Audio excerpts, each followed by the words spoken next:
Saludo a todos los oyentes. Un día más, con la gracia del Señor, proseguimos el comentario del Catecismo de nuestra Madre la Iglesia. El punto 1022, con el que se concluye esta exposición del juicio particular, dice así: cada hombre, después de morir, recibe en su alma inmortal su retribución eterna en un juicio particular que refiere su vida a Cristo, bien a través de una purificación, bien para entrar inmediatamente en la bienaventuranza del cielo, bien para condenarse inmediatamente para siempre. Al atardecer de la vida, te examinarán en el amor. Es un dicho de San Juan de la Cruz que está aquí citado.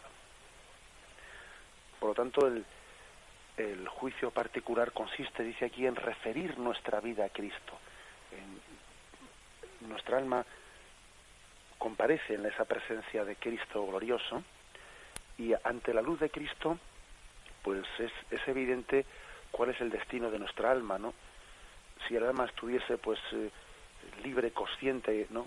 Consciente irremisiblemente, ¿no? Pues en un estado de rechazo, de odio, de rechazo de Dios, Dios no lo quiera, ¿no?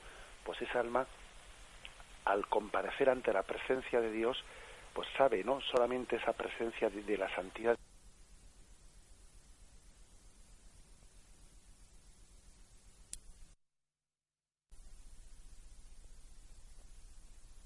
alma desea estar con Dios, pero ve también en ese estar en presencia suya que no está suficientemente purificada, pues necesita ese estadio también de misericordia que llamamos, ¿no? Que es la purificación del purgatorio. Y cuando esa alma está ya suficientemente purificada, ¿no? Para gozar de esa visión de Dios, pues entiende que al comparecer ante Dios siente que ese deseo que tiene de atracción con él, pues no hay nada ya que lo impida, ¿no? Y lo puede consumar en ese momento.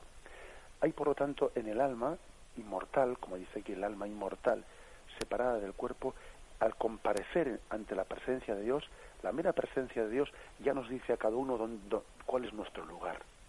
Porque además tampoco tenemos que pensar que es una especie de juicio un tanto caprichoso, como nosotros a veces tenemos un poco el concepto de que el juicio pues tiene un componente de a ver con qué pulgas le encontramos al juez, ¿no? Y además después tenemos esas experiencias de que se ha recurrido al Supremo y el Supremo ha revocado la sentencia del juzgado de primera instancia y cosas por el estilo, ¿no? Y la justicia humana nos damos cuenta pues que bueno, que tiene sus limitaciones y es bastante caprichosa, dependiendo porque parece que tiene demasiada subjetividad del juez.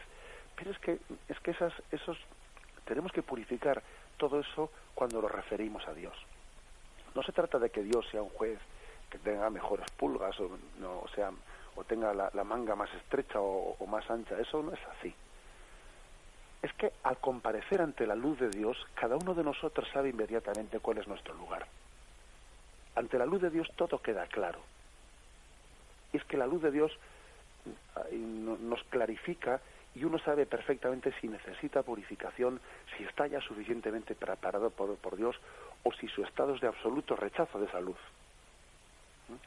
En la presencia de Dios todo queda clarificado. Por tanto, quitémonos de la mente, ¿no? Pues ese tipo de a veces de percepciones que tenemos como si Dios fuese un juez en el que está diciendo tú al cuarto de la derecha, tú al cuarto de la izquierda, que no, que es que ante la luz de Dios todo queda clarificado.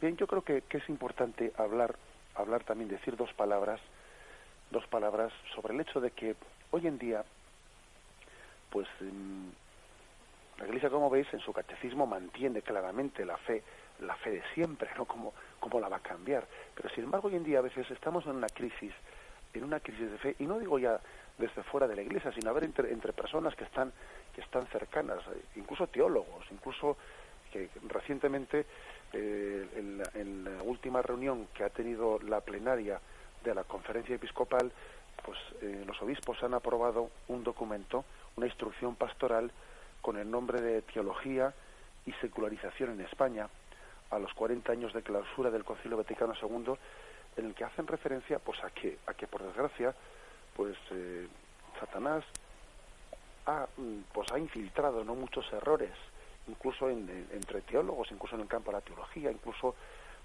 errores mantenidos por sacerdotes, y bueno, pues por desgracia todas esas cosas las tenemos. O sea que es que el humo de Satanás también no únicamente afecta extramuros, también afecta intramuros, ¿no?, dentro de la Iglesia. Y es importante que comprendamos que la Iglesia no puede cambiar, no es dueña para cambiar su fe. Algunos hablan pues de ese tema del juicio particular después de la muerte, o de cielo, infierno y purgatorio, como si fuesen cuestiones superadas, pasadas del pasado, que ahora pues en una teología moderna o en una comprensión moderna, pues tales cosas no cabe ya afirmarlas, ¿no? Hablan en esos términos.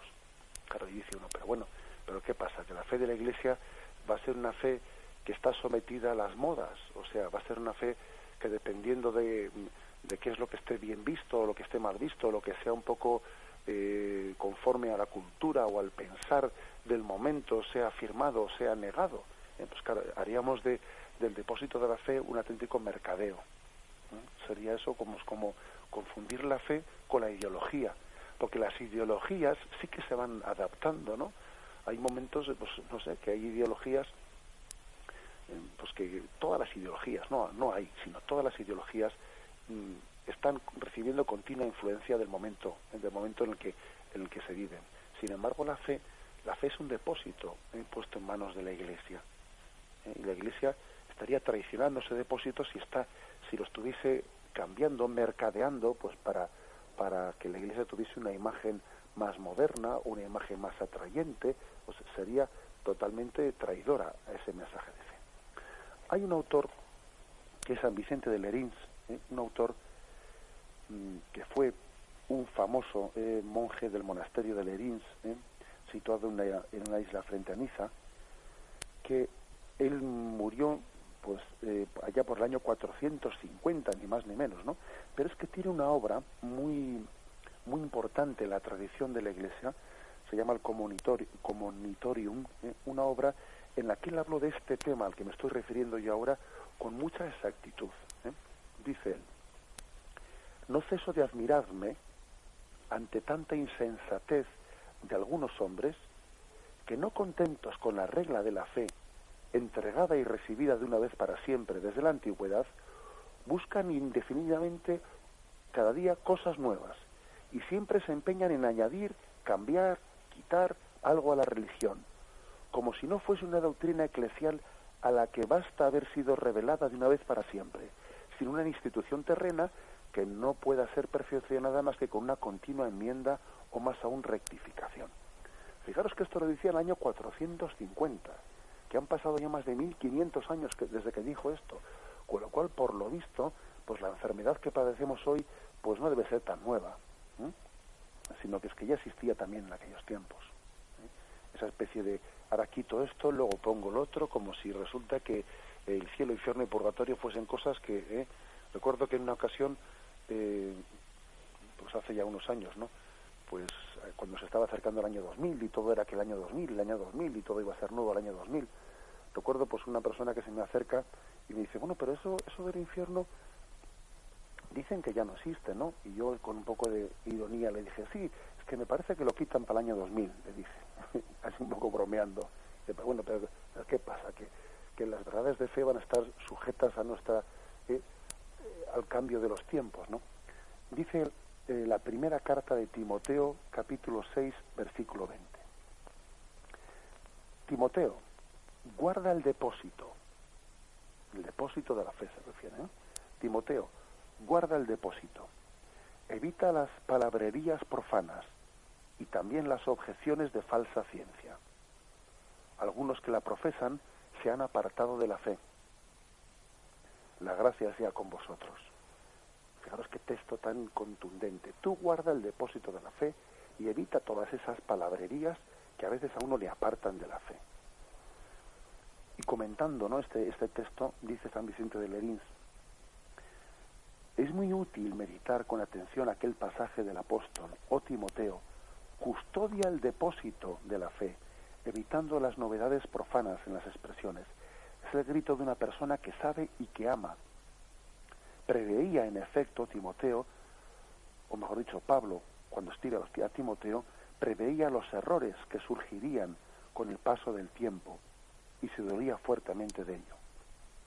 ¿Quién es hoy Timoteo, sino la Iglesia universal y especialmente todo el cuerpo de los obispos, cuya misión principal es la de tener un conocimiento puro de la religión divina para transmitirlo luego a los demás? ¿Y qué quiere decir custodia el depósito? Mantente vigilante contra los ladrones y enemigos, no sea que mientras todos duermen vengan a hurtadillas para sembrar la cizaña en medio del buen trigo que el Hijo del Hombre ha sembrado en su campo. Pero ¿qué cosa es un depósito? Depósito es aquello que se te ha confiado, que no encontraste por ti mismo. Lo has recibido, no lo has alcanzado con tus fuerzas. No es fruto de tu ingenio personal, sino de la enseñanza de los apóstoles. No es un asunto privado tuyo, sino que pertenece a la tradición pública de la Iglesia. No procedió de ti, sino que vino a tu encuentro. Frente a él no puedes comportarte como si fuera su dueño, sino como un simple guardián. Tú no eres el iniciador, sino el discípulo. No te compete manejarlo a tu antojo, sino tu deber es seguirlo fielmente. Custodia el depósito, dice el apóstol Pablo. Conserva inviolado y limpio el talento de la fe católica. Lo que se te ha confiado, eso mismo debes de custodiar y transmitir.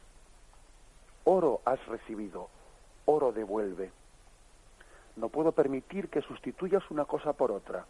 No, tú no puedes desvergonzadamente cambiar el oro por plomo, ni engañar dando bronce en vez de metal precioso.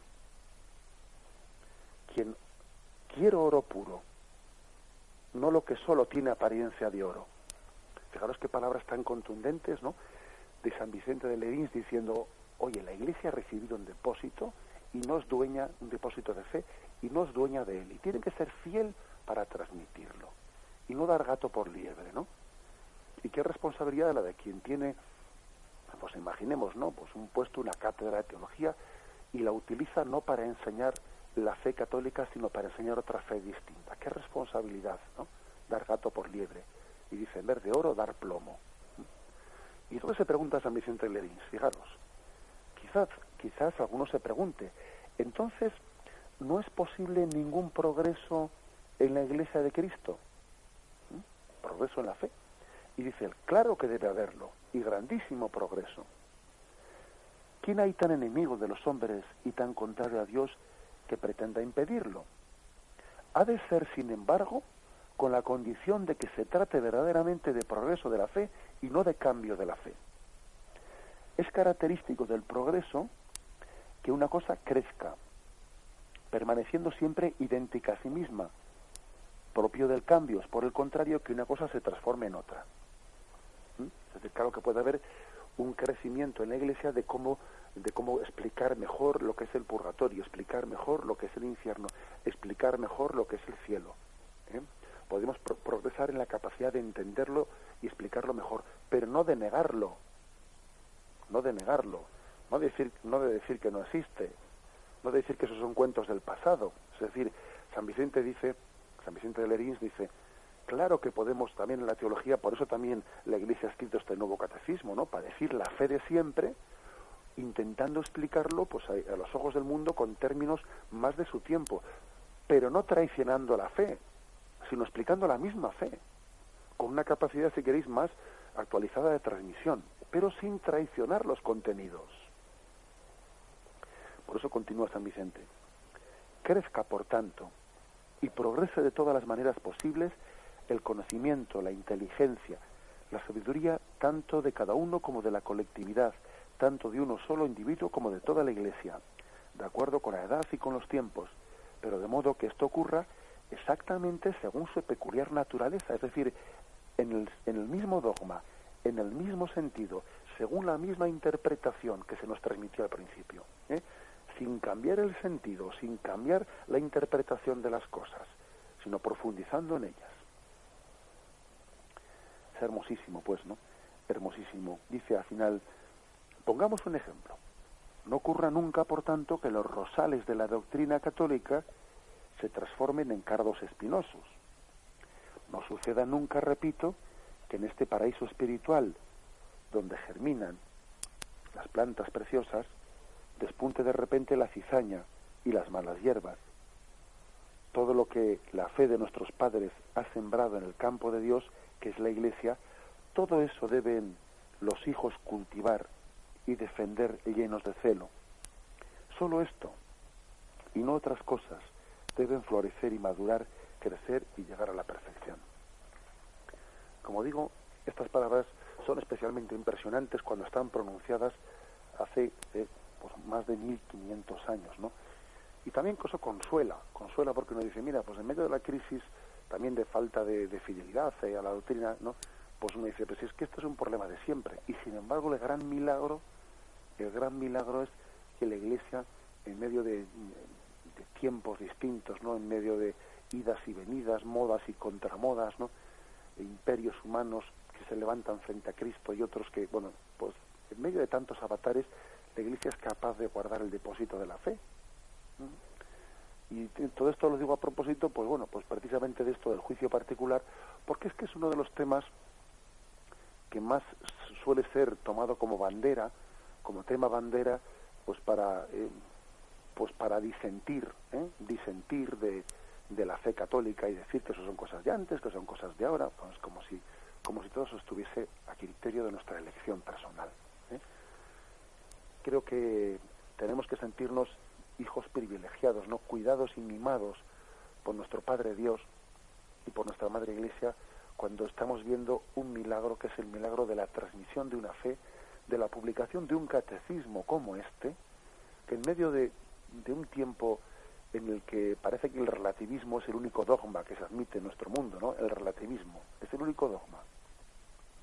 Ahora eso sí, un dogma que se convierte en dictadura del relativismo, En medio de este tiempo, que la Iglesia Católica, aun siendo débil y con crisis de vocaciones, y en Occidente por lo menos, no en otros sitios, que sea capaz de publicar este catecismo, yo solamente me lo explico pues como un milagro del Espíritu Santo, que en tiempo de relativismo seamos capaces de publicar un catecismo como este, en el que se mantiene la certeza y la firmeza de la fe humildemente proclamada.